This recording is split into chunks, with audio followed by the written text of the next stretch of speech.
Right.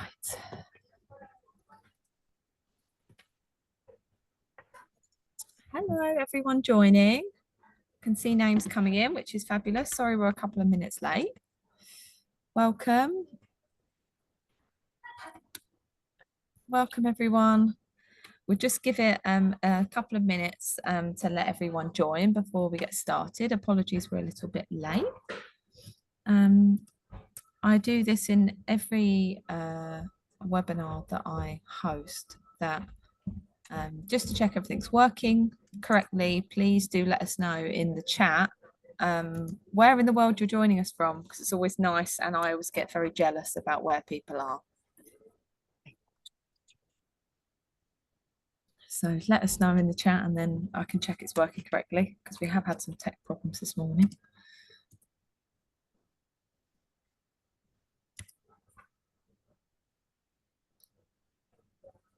Perfect, we can see it's working. Lovely. India and Italy, but from Malta. Lovely. If you're having a holiday, hope you're having a lovely one. Debbie, you're away at the moment, are you? No, I'm not. I'm here in London. Okay, yeah, you're back.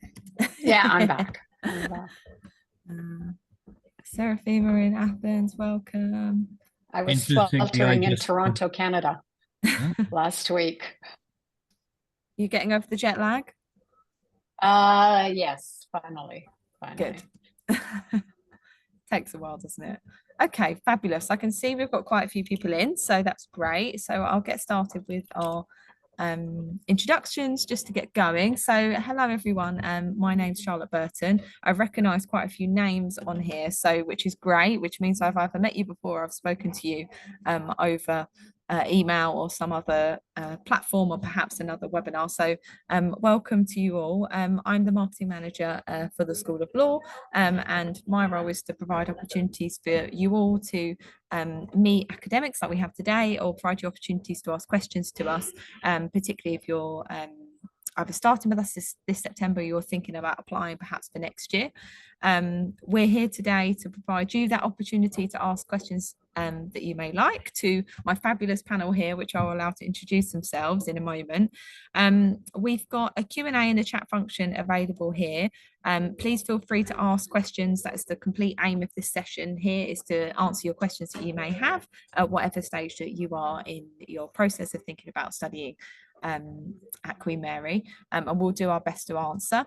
We have an hour today up until 1 o'clock UK time, so we'll try and get through as much as possible, but I'm aware that sometimes we're not able to get through everything, so please don't worry. If we can't get through any questions, I will leave the inquiries email here for you, so you can get through to myself and the team, and we can try and answer as best as we can.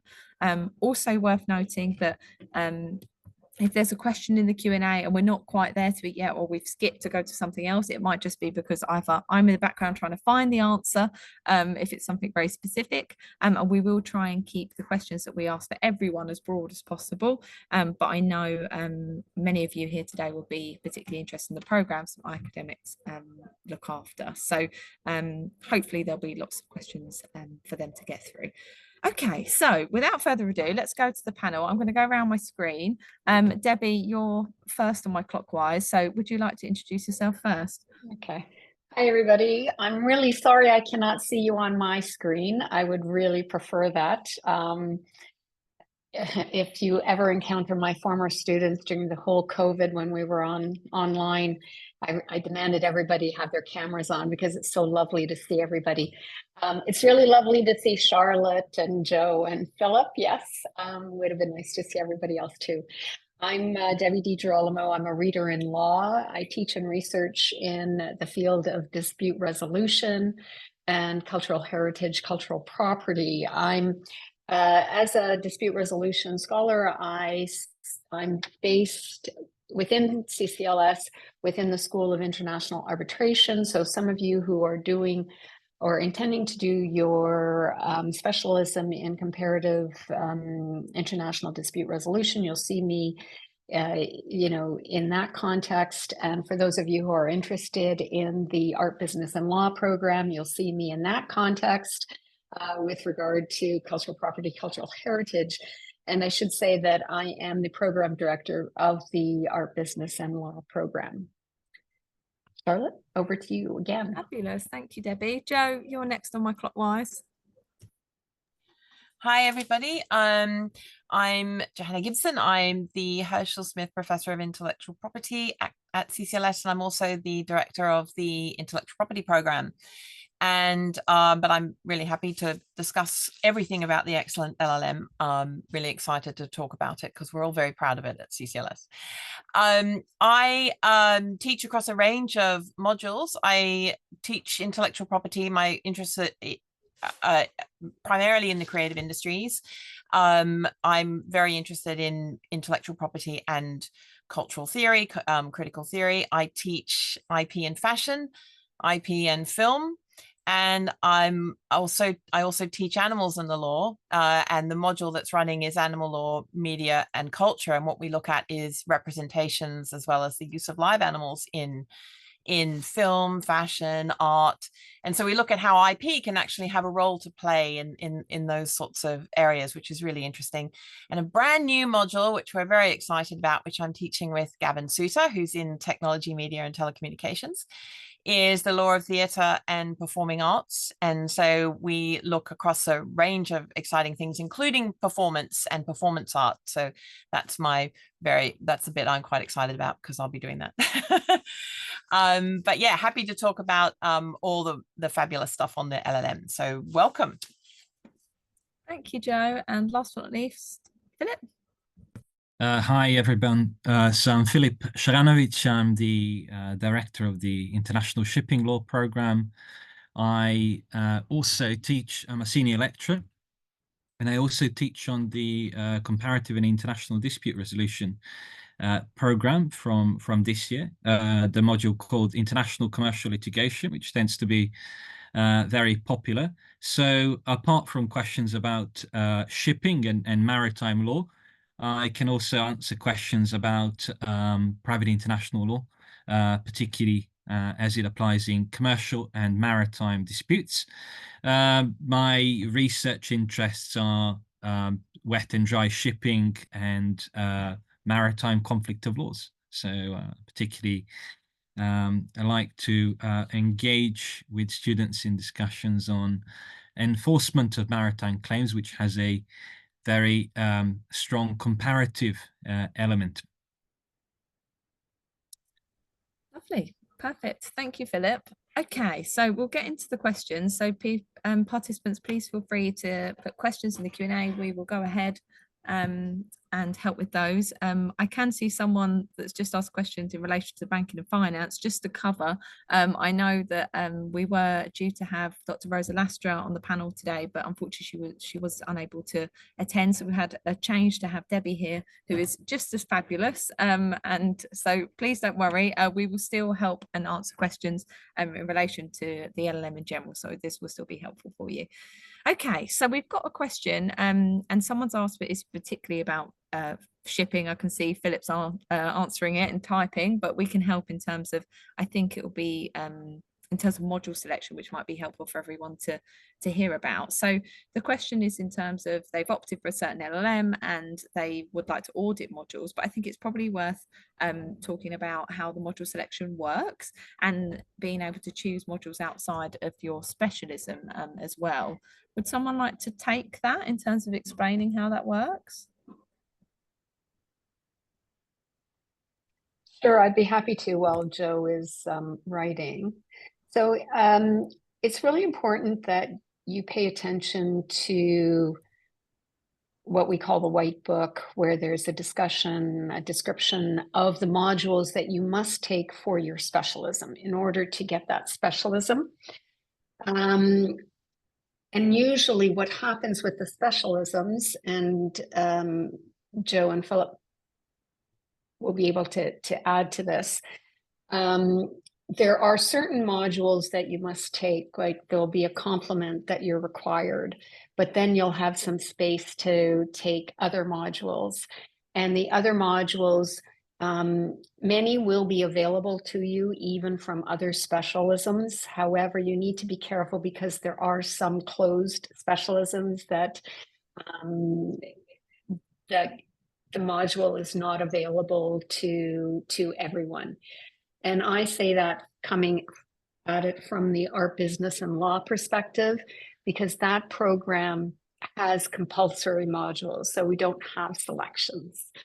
And indeed, some of our modules, we have restricted which other specialisms can take the module. Joe or Philip, is there anything you'd like to add?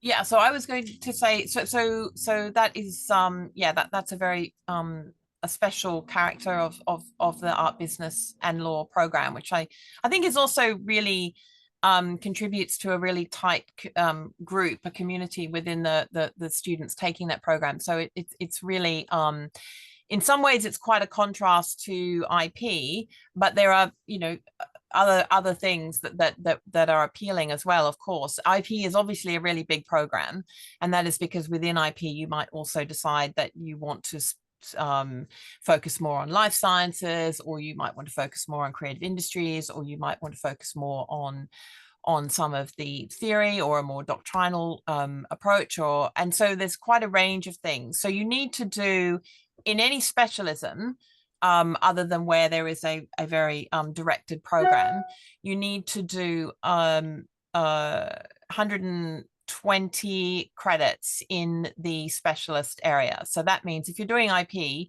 you need to get at least 120 credits from your IP program, from the modules, and perhaps a dissertation if you choose. The dissertation isn't compulsory, it's elective.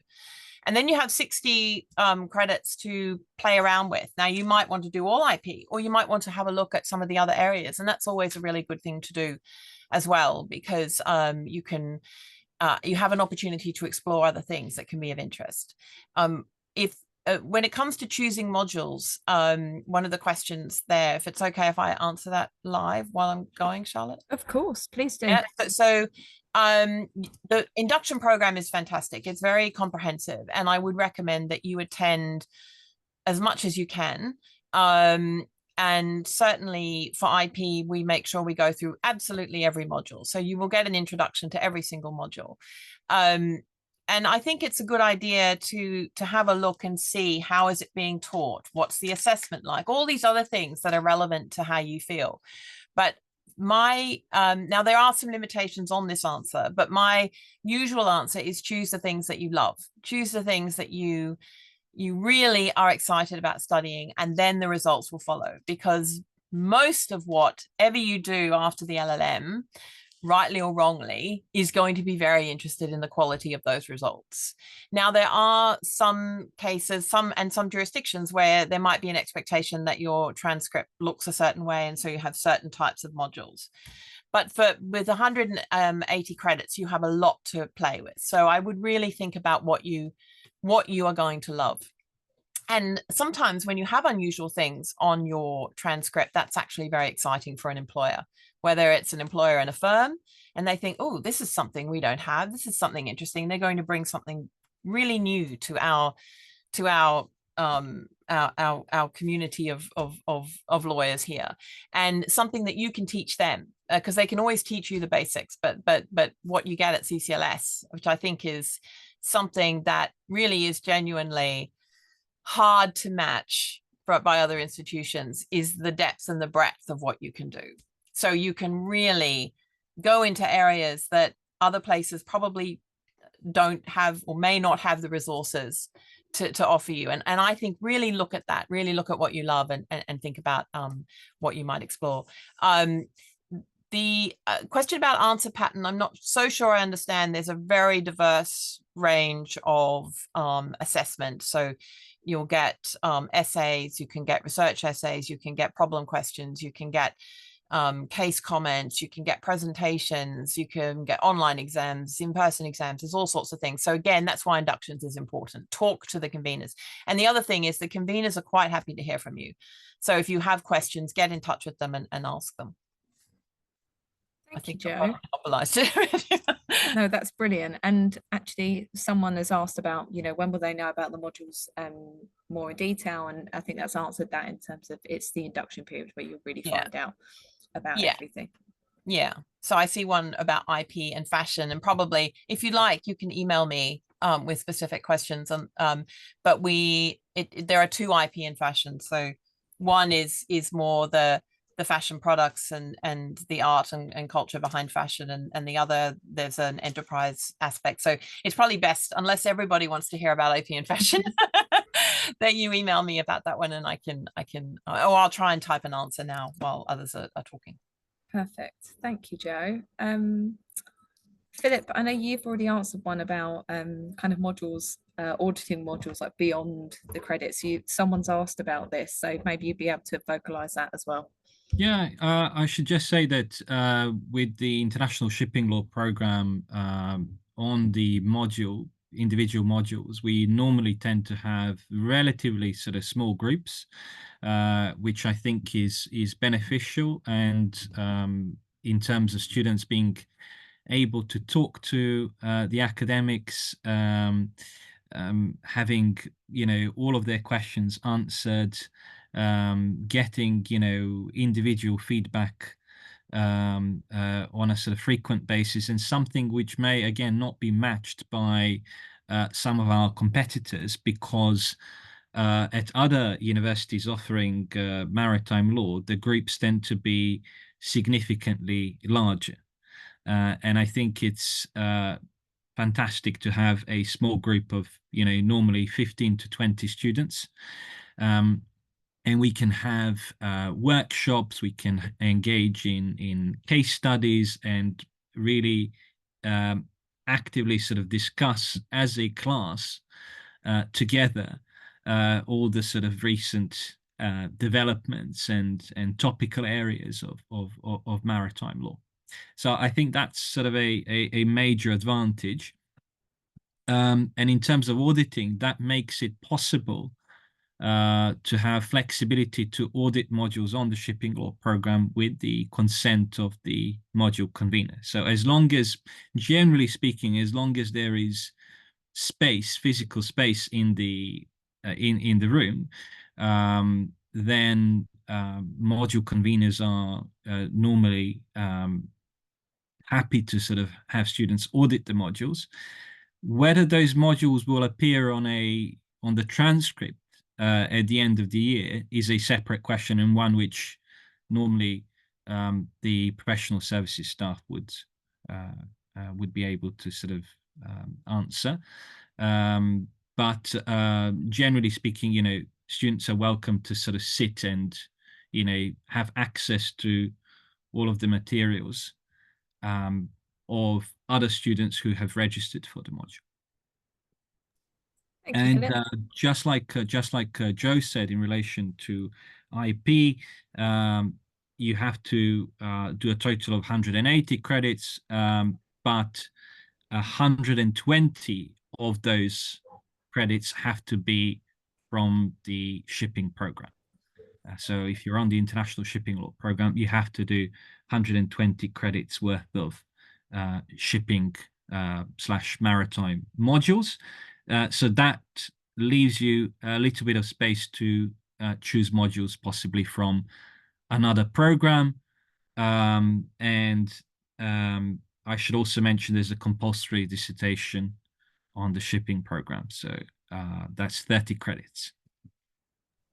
Lovely. And I think that actually leads in quite nicely to there is a question about dissertations, and depending on the module, the program will depend if the dissertation is compulsory or not. Debbie, is it compulsory for ABL? Yes, it is. Yeah, so it depends on the program that you're taking and whether you're required to do a dissertation or not. IP, it's not, is it, Joe? Yeah. So depending on what program you are. So if you have a look on the program page on the website, it will say whether you're required to do a dissertation or not. I think it's only a handful of the programs that do require a dissertation, and most are optional, but worth just checking your program to see if it's required. And there was, I think, a question, what does elective means? And that means it's optional, basically. I should say on the dissertation, with my sort of dissertations director hat on, that don't worry about the dissertation, even if it's compulsory in your program, and you may have sort of started panicking about it. Don't worry, I will be personally giving a number of sessions during induction and also closer to the research proposal submission date as well. I'll be delivering at least 2 or 3 presentations, and you will have all the information that you need and all the support you need to prepare for the dissertation. So there'll be designated sessions to support you in that process. Lovely, thank you, Filip. And I think that leads in quite nicely to some questions about assessment structure. So we could mention when the examination periods are. Debbie, would you Actually, Charlotte, I was just wondering, there was a question about dissertations being optional. Is it still advisable to do it? Just to follow through what Filip was saying. Go for it. I think what you should do is take a look at what are the modules available in the summer term. So if you have an optional dissertation, it means that your specialism is offering summer term modules, or there will be other modules from other specialisms that you can take as electives to fill that 30 credit requirement. And then you just go by interest, because a dissertation is it's a research project that you create. You determine what issue you want to examine, you explore it, you're going to be doing research on your own. It's an independent research project. So that is very different than attending on modules, on module lectures, doing an essay in a module. You won't have that kind of support. You will have supervisory support, but it's different. So just think about what are your interests and which option will fulfill that interest. And then Charlotte, you had another question for me? Just about the assessment structure. So it might be worth explaining when the examination periods are. Okay. So in terms of the assessment structure, as Joe said, there's a variance on the type of assessment. It can be essay, it can be exam, it can be online exam, it can be in-person examination as it was pre-COVID. It can be, I forget the proper name for it, but it can be kind of a take-home exam where you're given a longer period of time rather than an online exam, which is to be completed within a 24-hour period. It can be a combination of essay and oral assessment. For example, I've got some of those in my modules.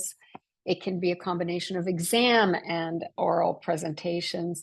There are all sorts of different permutations, and that will depend on each module and course convener. In terms of the structure, generally the exam period for the first term runs in mid-January for a couple of weeks. And then the summer, or rather the second term exam period runs May, for generally like the second week of May. But though all these dates need to be confirmed by the university, but it's usually in May, and the first set are in January. Dissertations are due towards the mid to end of August.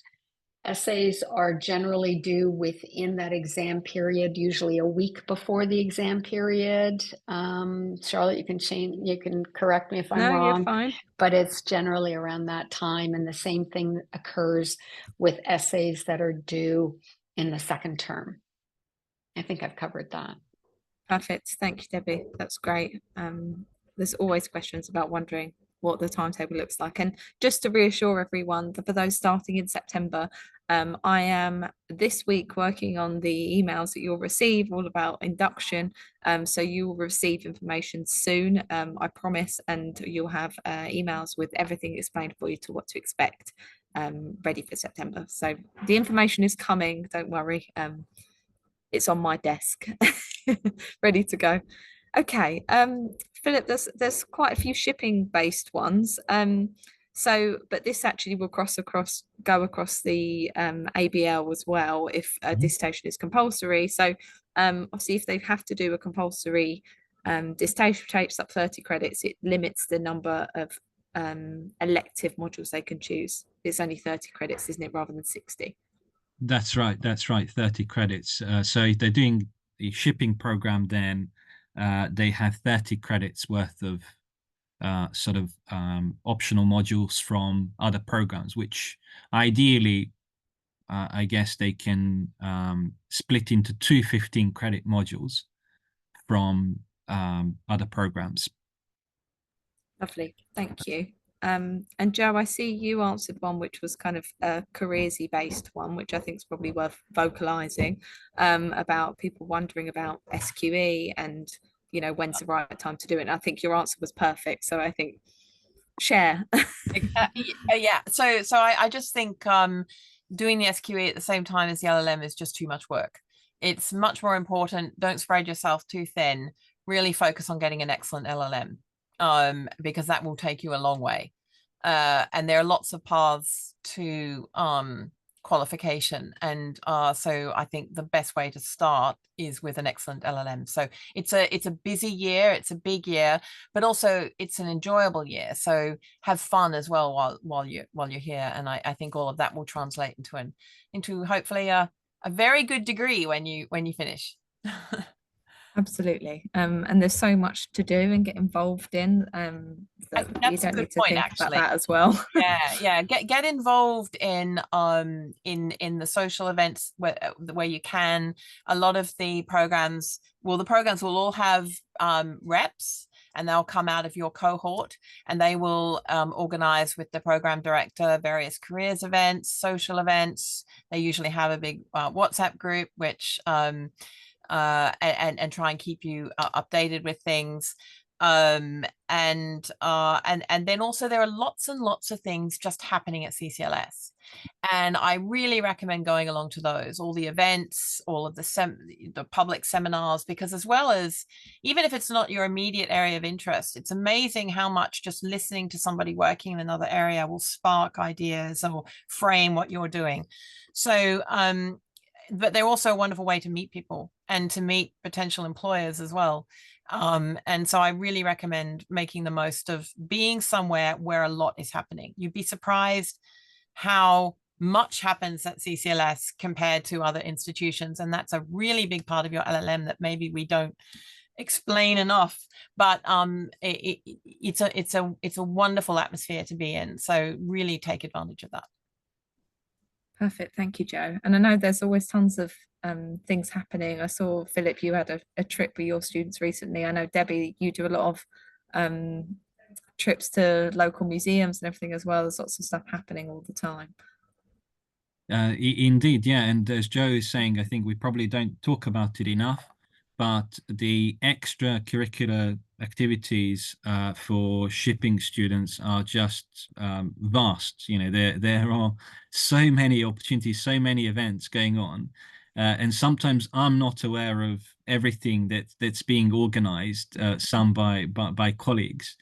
But talking about what I organize together with the help of the students, normally the student rep, we organize visits to key maritime institutions.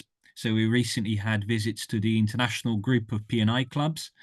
They represent roughly 95% of the market of ship owners insurers. We also visited the International Oil Pollution Compensation Fund, the IMO, and other organizations. and I organize a series of guest lectures from practitioners. So another benefit of coming to CCLS is you get a very, very interesting insights into what is it like to practice as a solicitor or as a barrister specializing in maritime law from those who are sort of actively, who have, some of them have over 20 years of experience in the field, and they regularly come and give talks to students. I also encourage guest speakers to come over to a local pub after the guest lecture and talk to students on a completely sort of informal basis. And that's an opportunity again to ask them anything about, you know, applications for training contracts, applications for internships, you know, career advice, anything you can sort of think of. And the students have really enjoyed this in the past. We have similar, don't we, Debbie, in art, business and law with the yes, Institute of Art and Law. Yes, I was just going to say that. So our art, business and law program, we've run it jointly with the Institute of Art and Law. And part of the program is a co-curricular program that we have developed. And that co-curricular program is geared particularly for our students, our ABL students, to meet practitioners in the field. So in the past, we have spent time with the general counsel at the Victoria and Albert. We've spent time with provenance expert at the Tate Britain. We have spent time with the director of restitution at Christie's. We've had a mediator provide a mediation workshop for art disputes. So we run these throughout the year. As well, we have developed a series called Artist Talk, where one of our former grads, who is an art law consultant and writer and art critic, interviews artists in relation to, they look at the relationship between art and law. So for example, our first artist was a conceptual artist who did some work on conceptualizing contracts, artist contracts between artist and gallery as a piece of art, as an artwork. And his presentation actually became also part of his archival art experience, and it is now in the Metropolitan Museum in New York. So that was very, very exciting. So we create a lot of opportunities for our students. We have a work placement. We have a special section in the mentoring program at CCLS. CCLS has a fantastic mentoring program for its LLMs, but we also carved out a little niche to have art law experts mentor our ABL students. And that's just the beginning of the types of things that we have for the art, business, and law. Perfect. Thanks, Debbie. And I think that leads quite nicely into, there's a question about kind of part-time working, and I think it leads in us to extracurricular and the other stuff that happens. So we do have a careers team based at CCLS, which is dedicated for postgraduate law. So they only work with PG law students, and they're available to you as LLM students, and I think for a little bit of time afterwards as well, for advice on careers, obviously in the legal field, and they give CV advice, interview preparation, and they even share jobs and stuff that's coming up. I actually sent something to them this morning that we had come through, looking for students that might be able to help with an internship or something. So in response to the question about finding part-time work, we can help you with that, but we don't kind of put them on a plate for you. It's up to you to find them yourselves, that we'll support you with it. So we don't have a job board as such, but we do share opportunities when they come in with the students, and we'll support you in application for that. In terms of working part-time, a number of our students do work part-time, some have to, but it's also worth noting that if you've got visa requirements, there's usually a limitation on how many hours you can work. So do check that to make sure. It's usually about 20 hours a week maximum if you're on a visa. So do check that if you're thinking about working while you're having paid work while you're with us. Okay, what else have we got in here? There's lots of Actually, can I things. answer Go the on, Debbie, question go about for it. the extracurricular in the International Dispute Resolution Program? Just following through to what you were saying. So IDR also has a co-curricular program that it creates each year for its students, which runs throughout the academic year. And generally, those events, what we try to do in the School of International Arbitration on that front is we create an event with a panel of practitioners chaired by one of the academic members of SIA. And it's focused on a very practical aspect of a current issue, usually a challenging issue within the arbitration field, within the dispute resolution field. And there's opportunity to network with those practitioners after. We also have, there are mooting competitions that students can participate in. We have the Freshfields annual lecture. There are many events that are put on, public events that are put on by the School of International Arbitration, to which you would be invited as one of our students.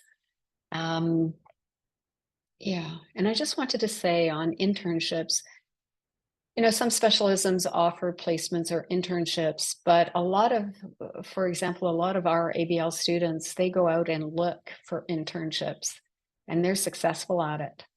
You know, I've had students who have interned with the Art Loss Register, which deals with Nazi-era-looted art and locating such art. Interning at art law firms. So it's a matter of finding the opportunity and networking with your fellow colleagues, because you can find out opportunities there, and then whatever the careers team can offer too. I think that networking piece is really important, Debbie. The careers team, they put on a lot of events as well, so you can go along with having firms coming in, or companies coming with advice on assessments that are done, so you can network all the time, and we're in the perfect location at CCLS for that networking. So do make the most of those opportunities when they come up. I think it's really, really important. I see my students taking these opportunities, and it's not only like CCLS provides incredible amount of opportunities. You actually don't even need to leave CCLS to attend numerous public events, these co-curricular programs, the teaching on the modules. Often our teaching brings in practitioners to teach along with us. But you have to look even beyond CCLS. Look at Queen Mary more broadly. Look at other universities in London more broadly and the events that they put on. Look at events put on by specialized institutions that are geared towards your interests. There's so much going on in London. And also, just don't forget to go to theater and to go to opera and to go to all the art galleries that are free. Art galleries are free. Just remember that. Museums. Oh, absolutely. You need to make the most of your time in London as well. We're in such a fabulous location. I just mentioned on that note, for shipping, there is the London Shipping Law Centre, and it organises very interesting practitioner and academic talks on shipping every single month. And lots of our students tend to attend those. It's open to everybody to attend and register. And regarding internships at organizations such as the International Maritime Organization, we encourage our students to take the initiative to apply for these.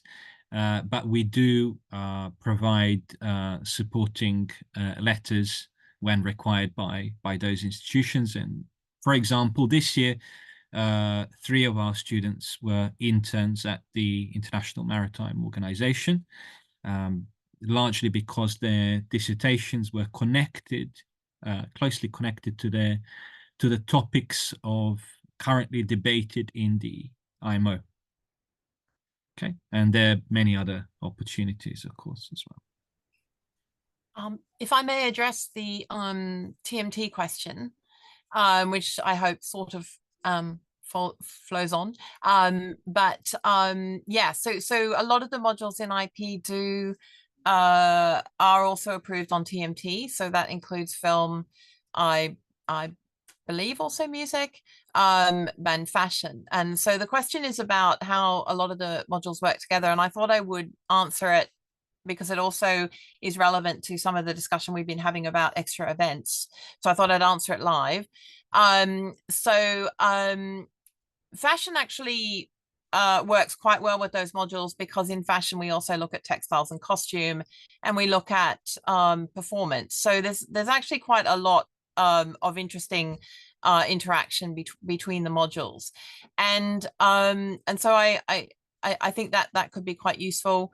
And you've mentioned also copyright. So what I think is important is when you come to induction, and this is for everybody, also, get advice about what might work well together. But there's a very credible and very comprehensive creative industries and performing arts stream in IP. So and obviously they are approved also on TMT. So you can make sure that you do emerge with the right kind of modules. The other ones you might consider also are things like media regulation, because a lot of what you're dealing with is actually going to come up against these kinds of questions. Look at things like defamation, that those sorts of issues that come out. And there's such an interesting interaction between issues like deep fakes, characters, and then the actors who play those characters. And then what happens when you have a deep fake? What is the relationship between a character and an actor? And so there's an important interaction there between IP, media regulation, performers and performers' rights, and copyright as well, as because a lot of the material that goes into making these things is copyright. So the other thing that I wanted to mention, which I put in one of the answers, but also with so there's I chair a thing called Film Fashion Forum, which is within CCLS, and it's been going for a couple of years. And what we do is we lead a discussion with the creatives. So we've had brands, individual designers come in, talk about their work, and then we have a panel of people working in the industry, or they're entertainment lawyers, fashion lawyers, what have you, and they discuss in the round the issues and also answer the questions from the creative. So we've also had artists in. We had a really excellent session with Graham Roll on collage art and exceptions in copyright law, like pastiche. And that was quite exciting. And we looked at also there, because collage film, he's making a collage film, and discussing all those issues, and you can get involved in that as a student. So we had a lot of the IP and TMT students there, and other students as well. And so just to repeat again, there's so much going on at CCLS, and it's really an amazingly special part of your LLM to be part of that. So how to explore those industry opportunities beyond the classroom, I think going to those events, going to things like that where you can network with brands, where you can network with artists, where and as Debbie was mentioning, the artist talks, you can network with these people. Music as well. A lot of musicians come in and speak about their work, so you can meet these people. And it's not saying you're going to go off and join a band. It means that you develop a greater appreciation of what's important to somebody working in the music industry. And that's also what we try to look at in film. What's important to somebody who's making a film. It makes you a much, much better entertainment lawyer. It's not just about the rules, because you're dealing with people who feel very passionately about what they're doing. And so getting that full rounded experience, I think, is something, honestly, genuinely, I mean, I'm very biased. I think I'll put that on the table, but I think that Queen Mary is the only LLM that offers that, certainly in art, film, fashion, where it really is something. I'm sorry I can't talk about shipping. I don't know enough about shipping, Philip, but I'm sure Philip will have I mean, listening to Philip, it's clear that this is happening across the programs, and that's something that you are a part of. And and then when you graduate as a member of the huge alumni, you continue to be a part of it. So alumni chapters are meeting all the time afterwards, and that's your networking circle. Then when you leave, you've got not only the people you met in the classroom, you've got the thousands and thousands of people who are QMUL alumni, and they're part of your support system when you leave. And in fact, the prizes in the fashion modules are actually came about because of somebody who did their LLM at Queen Mary 15 years ago, I think. And is now a very senior lawyer. And so we have an international law firm that funds prizes, and we've got other lawyers who have come in as part of Film Fashion Forum, and we've seen students get jobs just going to the forum. I mean, these are the kinds of opportunities, as Debbie says, you latch onto them, and it's exciting, and it's stimulating, and also motivating, I hope. Thanks, Jo. That's great. So we've got 10 minutes left. I've marked a couple of questions that I think would be helpful for everyone. So there's been quite a few questions about internships. Do students tend to do internships at the end of the study in the summer period, or do they do it, some do throughout while they're studying the LLM as well? There are some in IP with the EU IPO and the EPO, I think, that we have, that they are afterwards. So there are some that you can, there are internships that happen after the LLM. There are some that happen just in perhaps a break, and WIPO internships the same, they're afterwards. I guess for IP, a lot of it happens afterwards. I don't think there's a whole lot of time within the program. But there are a lot of opportunities, as Debbie says. There's so many once you start to look. But there's a lot, as you say, the careers office to help with that. Debbie, did you want to? And I should point out, that the work placement that we have as part of our ABL program offering, where there is an opportunity for students to apply, numbers can be limited depending on interest. So I can't promise that the whole cohort will be able to do that, but we've been lucky that everyone who has applied in prior years, they've gotten on to the work placement, and that takes place in the summer term. The summer term is when the dissertation is being done. But there's some of my students have on their own gone and obtained internships at external organizations, and then it's a matter of their own personal choice and their decision to balance the need to be on campus and attending lectures, and their commitment to an internship and how long that will be. So that one's hard to deter. Like, I can't speak to that. I just can say that a full-time LLM is full on.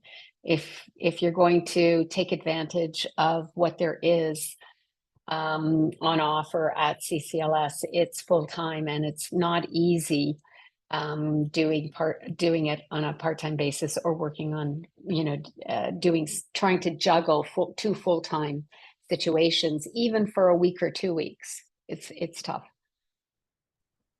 Thanks, Debbie. That's great. And then another question that I think is also beneficial for everyone is about, we always get questions about recommended reading, and Philip's answered this quite nicely for IDR that someone's asked specifically about. But if there's anything you would say, aside from having a break as well, if anyone wants to come in on any recommended reading ahead of starting, go on, Joe. Just a recommendation from me, but as I said, there may be other recommendations. Yeah, totally. Others on the program.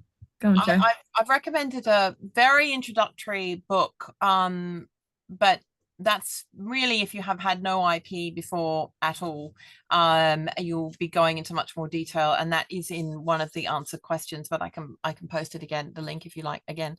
For IP law and fashion, I kind of recommend not reading on IP as such, but reading the industry news. So there are things that you'll also have access to as a student when you arrive, which is news sites such as the Fashion Law. They report on a lot of what's happening in IP and fashion and other areas of law and fashion, but also keep up with the fashion news. Just have a look at there's a lot of alerts that you can set up with various sites. Business of Fashion is another one, but it's quite expensive, but you can get access to some of the articles, and that's a good way to do it, because I don't think there isn't a fashion law textbook as such. It's and also on the modules themselves, I provide all the readings on QM Plus, so everything is there on QM Plus, but then obviously research as well on top of that. But I would recommend, yeah, keeping up with what's happening in fashion. And as for working under luxury brands after our LLM, I'm extremely proud to say that many, not just even a few, but many have gone on to work with luxury brands, either in their sustainability departments as in-house counsel. And we're also working, well, I'm working at the moment with a luxury brand who will be coming and speaking to the students about IP in fashion and careers in fashion, and are also looking to work more closely with us on the fashion program. And the other I can't remember the other thing I was going to say. There's another there's I mean, we've had a few things with film as well. A lot of people have moved into, and as Charlotte said, we're in a fantastic location, but we're so close to the West End. Like Debbie said, go and see the theatre, but we're also so close to the people that we're kind of working with on these kinds of programs. So yeah, you absolutely, there are lots of opportunities with luxury brands after the LLM. Although you might have heard that luxury is taking a bit of a nosedive at the moment, but it'll just pivot. Lovely, thank you. Okay, we've got 5 minutes left, so I'm gonna stop taking questions in the Q&A, and we're going to ask just something quite generic to everyone individually so that we can finish off. Debbie, we'll come to you. Because we haven't heard from you from a little while, so making sure to share the screen. You've obviously mentioned about the theatre and opera, but is there any advice for students to make the most of their time doing their LLM in ABL or just in general from you? Yeah, in general. So as students, you might be coming with restricted funds. And London is a city that offers opportunities without the need for a lot of money. Let's put aside the residents, etc. But so when I'm talking about the museums and galleries, for example, there is a really wonderful niche, small museum just around the corner from CCLS on Lincoln's Inn Field. It's the Sir John Soane museum. It's in a house. It was his house, and he was a collector, and it's free. You could go in and just wander and see these, like there's a sarcophagus in the basement, an Egyptian sarcophagus in the basement. So the Tate Modern is an amazing institution, and its collection is free. And the collections are really interesting. They're curated in a way that they challenge you. And the same for the British Museum. So there's a lot of free activities. For theater, you don't, like, there's the last minute West End that you might get something cheap, but the off West End, the Almeida, the Royal Court, the Hampstead Theatre, the National Theatre, have under 25s or under 30 tickets that are incredibly cheap, less than a film. And what better way to spend your evening than live performance? So there's also a lot of walking around. The parks are beautiful. There's just so much to do. And there are a lot of speaking events that are free to attend, that we've already talked about. You just need to look, right? And you also need to listen to your colleagues speak about what they've experienced and go out there and experience the same thing. Anybody else want to add?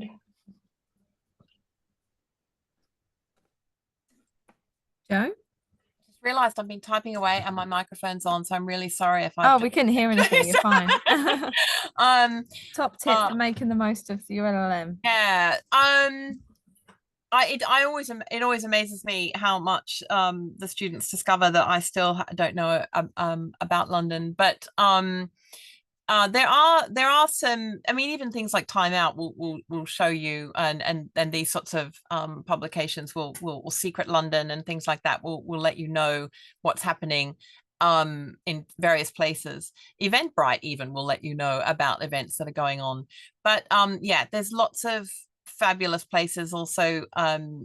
Markets and things like borough markets is huge, but everybody goes on a Saturday, and at Christmas time they are really exciting because there's so much happening, and hot chocolate and all that sort of thing. Honestly, you can walk out your door and you'll find something immediately. Perfect. Thank you, Joe. And the Philip, only thing that I cannot support, though, is that during the winter months there are ice rinks, like at the beautiful the Canadians showing through now, Debbie. Yeah, no. But what I'm going to say, and there's a rink at the National History Museum, and usually there's a rink near the Courtauld Institute, but you have to pay for those rinks to skate. And in Ontario, we don't pay to go to skate. So that's the only thing that I would say, you know what, maybe give it a miss. Go to Canada instead. You have to pay if you have your own shoes. I think you have. I don't know. I thought that you had to pay to get in to access the rink. I could be wrong on that. As a non-Canadian, my skating is as you might expect. Right, Philip, quickly, one from you before we finish up.